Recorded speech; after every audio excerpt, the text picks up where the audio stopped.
Fascist হাসিনার ফুফাতো ভাই শেখ সেলিমের দুর্নীতির চিত্র দেখে চক্ষু চড়ক গাছ হবার দশা। শেখ পরিবারের এই স্বৈরাচার দেশটাকে রীতিমতো চুষে খেয়েছে।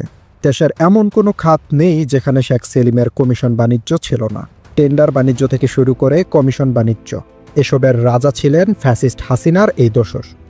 এসব করে বনে গেছেন হাজার হাজার কোটি টাকার মালিক। স্বৈরাচার হাসিনার বোন রেহানা ও তার পরিবারের অন্য সদস্যদের তুলনায় কোনো অংশে অর্থ পাচারে পিছিয়ে নেই শেখ সেলিম। 1996 সাল থেকে 2001 সাল পর্যন্ত হাসিনার প্রথম শাসনামলে স্বাস্থ্যমন্ত্রীর দায়িত্বে ছিলেন শেখ সেলিম। এরপর টানা 4টি সংসদে ছিলেন বিভিন্ন মন্ত্রণালয়ের সংসদীয় স্থায়ী কমিটির সভাপতি। শেখ মুজিবরের ভাগ্নি হওয়ার সুবাদে মন্ত্রিত্ব না থাকলেও স্বাস্থ্য, স্থানীয় সরকার, সড়ক পরিবহন সহ বিভিন্ন মন্ত্রণালয়ের ঠিকাদারির কাজের বড় অংশ ছিল তার নিয়ন্ত্রণে।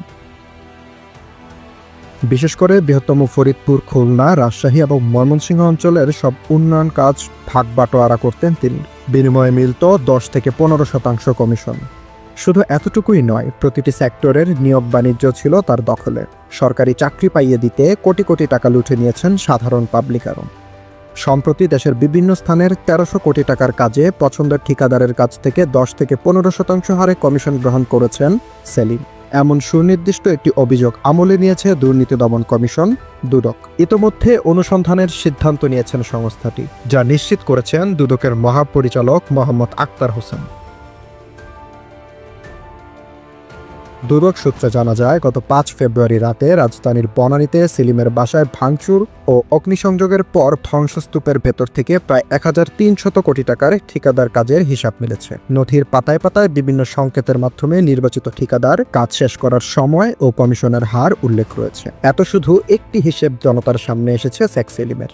কাছের যারা, তাদের একজনের ভাষ্য মতে দুর্নীতিতে ফ্যাসিস্ট হাসিনা বা রেহানার চেয়েও কোনো অংশে কম নয় শেখ সেলিম। প্রতিটি মন্ত্রণালয়ের মন্ত্রীরাও পাচাত্য শেখ সেলিমের। তাকে খুশি করতে পারলেই মিলত মন্ত্রিত্ব। প্রতিটি নির্বাচনের সময় মনোনয়ন বাণিজ্যও করতেন তিনি।